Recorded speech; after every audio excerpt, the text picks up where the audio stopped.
Bonjour à tous, bienvenue sur Fox Squadron. Donc aujourd'hui on va revenir sur les annonces faites ce matin à Las Vegas par Games Workshop. Donc c'était présenté par Eddie et Alex, deux bûcherons canadiens, je sais pas d'où sortent. Bon, ce sont sûrement des employés de chez Games, mais bon, les employés de chez Games aujourd'hui je les connais plus. Quand j'en crois en connaître un, il y travaille plus. Bon, c'est pas le plus important, donc on va passer sur tout ce qu'ils nous ont montré ce matin. Et on va commencer avec la Strike Force Agastus.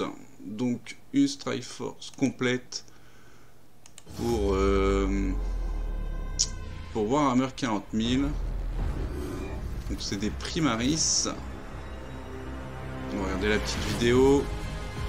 Donc il y a les escouades Désolation. Voilà, donc des Primaris avec des armes complètement démesurées. Un très beau lieutenant par contre, avec plusieurs options d'armes et un niveau Dreadnought, le Brutalis. C'est la Strike Force Agastus. Donc le Dreadnought Brutalis, c'est un Redemptor, mais avec des serres de Dreadnought.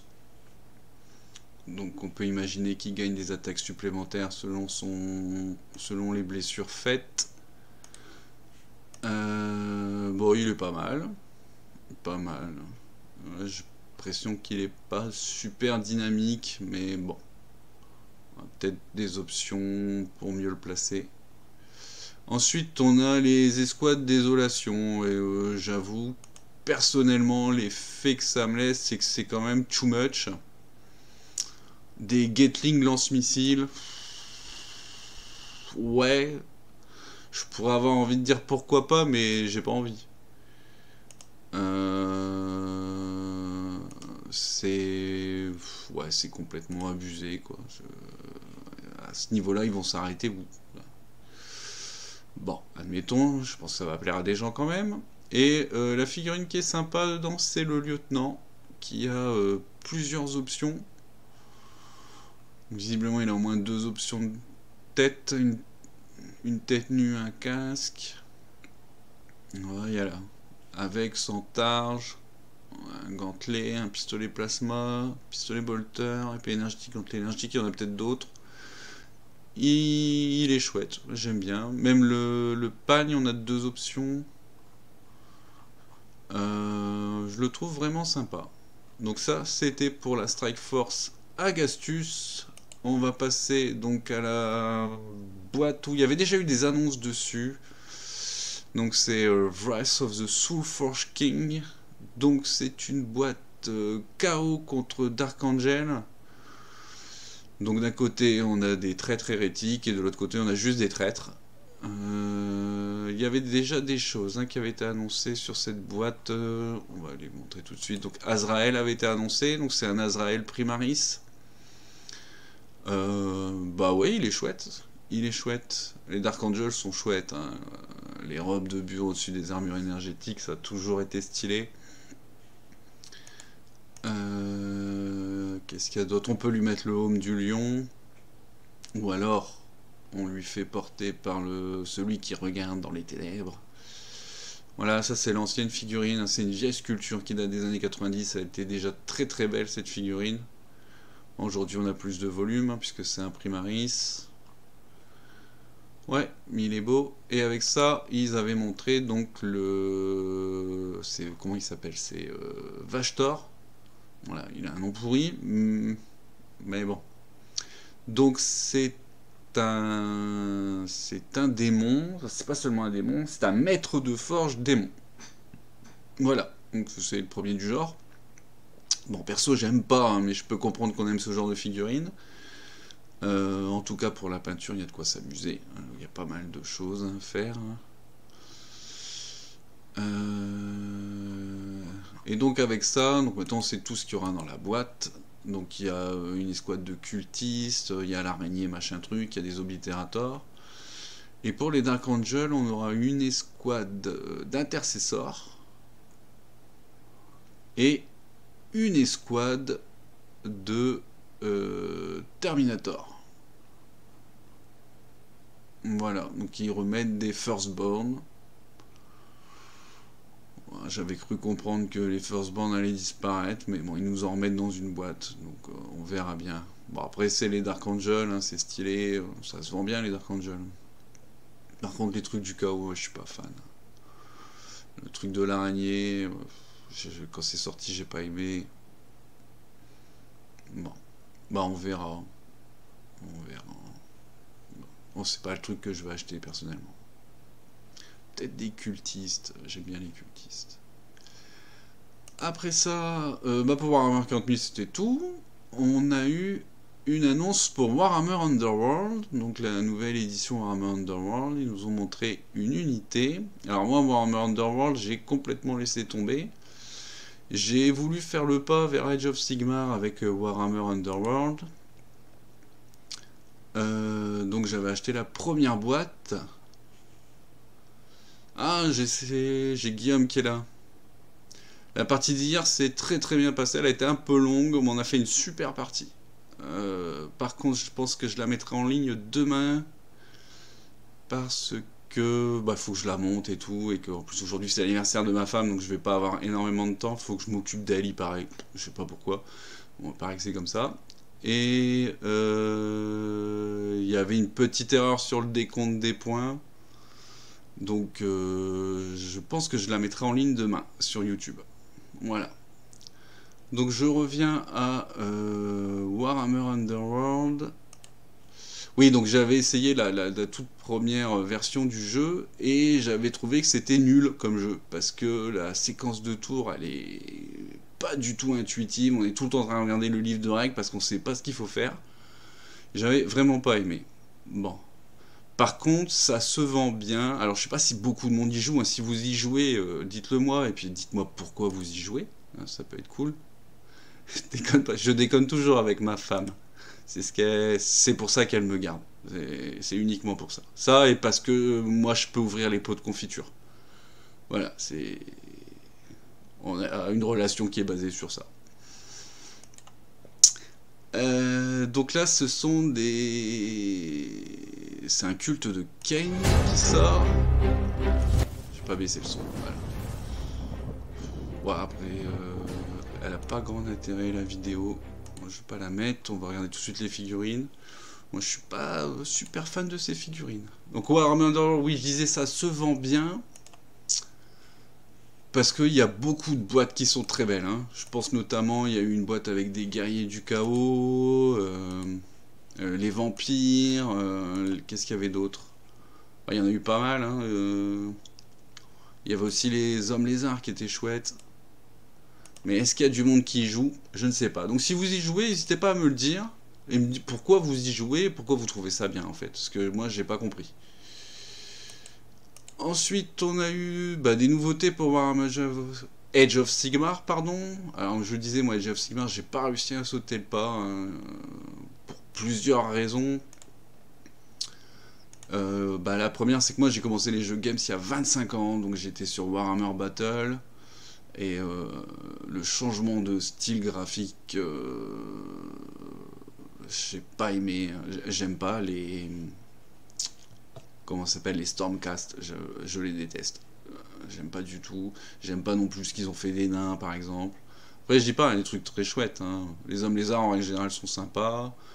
Les nouveaux Skaven s'éloignent pas de ce qu'ils étaient avant. Oui, il faut pas qu'elle trouve. Oui, il faut pas qu'elle le trouve. Donc voilà, donc là on nous sort un nouveau Slann, donc qui est toujours sur son siège antigrave. Hein, Bon, moi je préférais quand c'était un palanquin qui était porté par les Saurus. Bon, maintenant c'est comme ça. De toute façon, comme il n'y a plus de régiment, il pouvait pas être porté par quelque chose. Ou alors ça aurait fait une énorme pièce. Il est beau. Il est beau, il y a plein de détails, là, les lianes qui tombent, les symboles qu'il y a sur le trône, les cornes. Il est vachement chouette. Je vois, il y a une grenouille, il y a un skinks. Donc il y avait ça. Il y a des crapauds sur des poulets, que je trouve très moche personnellement. Hein. Je les trouve vraiment laids. Encore les skins ça va, mais les montures, ouais, je les trouve moches. Je préférais les sans froid avant, ça avait un peu plus de gueule. Bon. Question de goût aussi, hein. Les Saurus par contre sont chouettes.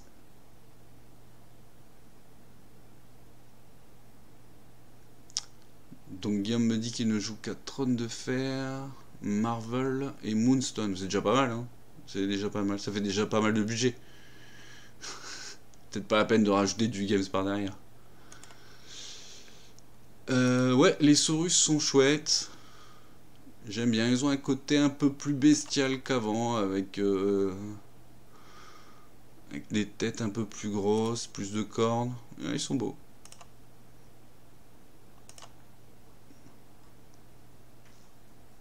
Voilà. J'étais là. Ensuite, donc c'est du Warcry. Alors Warcry, j'espère le tester sous peu. Quelqu'un à l'association a dit qu'il ferait une petite anime dessus. On verra. Donc là, ils annoncent une nouvelle boîte de base avec dedans des vampires. Voilà, qui ont un style un peu oriental, des steppes, je saurais pas trop quoi dire. Ils ont un côté un peu asiatique dans les poses, les armes. Là, la figurine de loup-garou, là, elle est pas mal. Et tu vas bientôt faire du Star Wars et du Seigneur des Anneaux. Ah ouais. Ouais, t'as du budget quand même. Ça va. Star Wars, on fait une anime, nous, à l'assaut le 11 février. Je dois peindre Jyn Erso d'ailleurs pour l'anime parce qu'il manque un QG. J'espère qu'on va bien s'amuser. Mais je pense, je sais un peu comment ça marche, donc je pense qu'on va bien s'amuser. Et le Seigneur des Anneaux, non, ça je sauterai pas le pas. Je pense pas. Voilà. Ouais, ils ont des armes articulées, des lances, des sabres. Ouais, ils sont pas dégueulasses, mais je suis pas super fan. Et des corneux.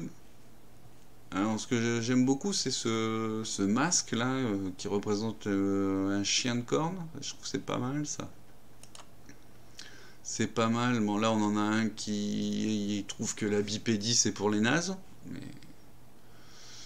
ouais, la figurine est dynamique. Ouais, je les trouve sympas. Voilà, donc ça sera vendu dans une boîte avec des décors. Donc, bien sûr, Warcry, ça se passe dans les royaumes du chaos, donc pour l'architecture, on a laissé tomber l'idée. À voir. J'aimerais bien essayer ce jeu, en fait. J'espère qu'on la fera, l'animation. Juste pour voir. Puis bon, acheter une bande, c'est pas la mort, c'est entre 50 et 60 € une bande. Mais j'achèterai pas une boîte de base. Les elfes noirs me faisaient un peu de l'œil. Et oui, ensuite on arrive à l'annonce que j'attendais. Donc c'est pour Warhammer l'hérésie d'Horus. C'est vraiment le jeu qui me donne envie chez Games. Donc là on nous offre le Cerberus. Petite vidéo sympa. Tous les articles sont sur Warhammer Community, donc vous pouvez facilement les retrouver. Donc le Cerberus, c'est un char qui a été dessiné par quelqu'un qui avait un petit complexe. Il a un énorme canon. Il rentre dans la catégorie seigneur de bataille, si je dis pas de bêtises. Il coûte plus de 400 points.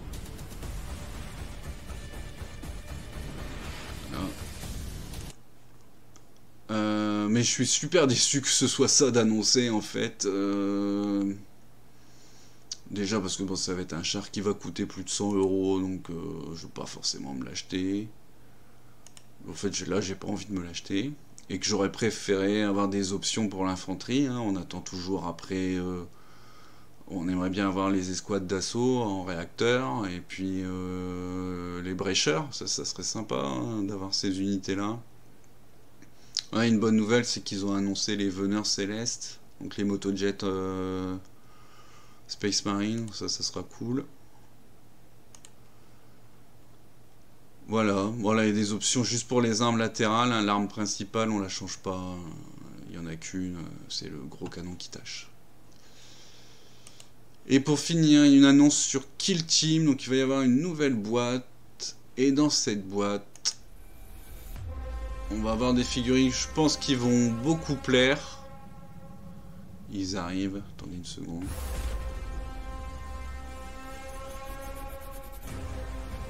Voilà, c'est l'Adeptus Arbistes, les Judge Dredd de Warhammer 40 000. Qui affrontent des Eldar noirs. Bon, les Eldar noirs, je trouve pas qu'ils révolutionnent le truc, mais avoir des nouvelles figurines de l'Arbites, c'est cool. C'est cool. Il y en a qui sont vraiment chouettes. On va aller les regarder, parce que je crois que... Oui, ils sont en déroulé comme ça. Alors, donc on a l'officier avec le cimier qui représente l'aigle impérial. Bon, je trouve toujours que le cimier il est en trop, hein. Bon, c'est une question de goût. Il y a la plus vieille référence de la figurine avait déjà un cimier dans ce genre-là. On a un fusil à pompe. Là, ici, on a un matraque énergétique, fusil de sniper. Celui-là avec le pistolet, je le trouve vraiment chouette. Après, j'aime bien les casques. Ils ont des casques dans le même genre que les sorts de bataille. Ils sont chouettes. Celui matraque bouclier, il est beau aussi. Là, on a le médecin. On a... quoi, c'est une mitrailleuse. Ça m'a l'air d'être une mitrailleuse. Voilà, ils sont beaux. Le chien, j'aime beaucoup le chien. Avec son maître d'ailleurs. Ouais, c'est des belles figurines. Je crois que Games va en vendre beaucoup. Et puis il y avait des Eldar noirs avec. Voilà, bon bah c'est des Eldar noirs. Donc à part, à mon avis, les options d'armes, le rapace là est chouette.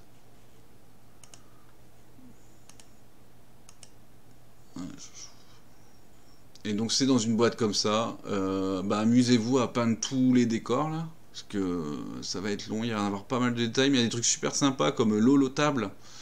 Et il y a toutes les consoles. Et je vois qu'il y en a pas mal. Il y a une, deux, trois. Là, ça doit être en deux pièces. 5, 6. Il y a au moins 6 consoles. Plus l'holotable.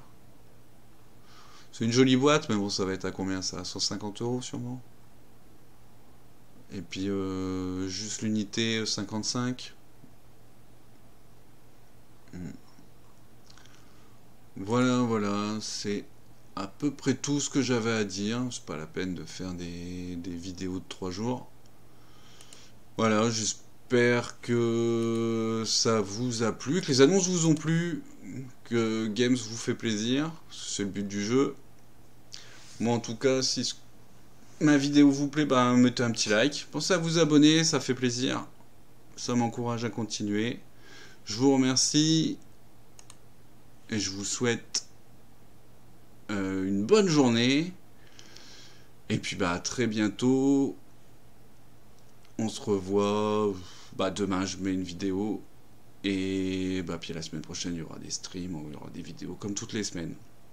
Voilà, merci de m'avoir suivi, de m'avoir regardé. Bonne journée et à bientôt.